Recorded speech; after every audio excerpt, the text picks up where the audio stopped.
Երկու օրից Լեոնը մեկնում է իր առաջին ծավալնյա հանգստին, բայց ես շատ անհանգիստ եմ։ Սկսենք դեղերից ու ես զարի դեղ եմ հորել։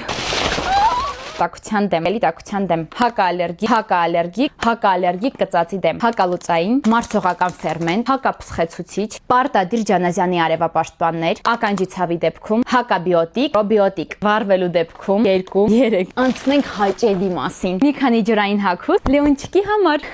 Ստոզա միլատա։ Պատկերացնում եք Լեոնինը շորերով գլխարկ։ Գլխի հարմարանք, որ ընկնելու դեպքում ոչ մի տեղից չվնասի, որ քայլելուց իրեն բռնեմ հանկարծ չընկնի, չինտրիվոժնեմ այդ շորտիկի հետ Լեոնից սառոչկա, սեթ, ստիլագը, ծովիա փինկայ ֆուշկաների համար, Լեոնի առաջին ամառային կոշիկները։ Լեոնի տոտիկները, օվոզին ես կրոքսիկներով։ Երեխեք եկեք այսքանով սահմանափակվենք, եթե հարցեր ունենաք, գրեք մեկնաբանություններում, սիրով կպատասխանեմ բոլորի։ Կհանդիպենք 2 օրից օդանավակայանում։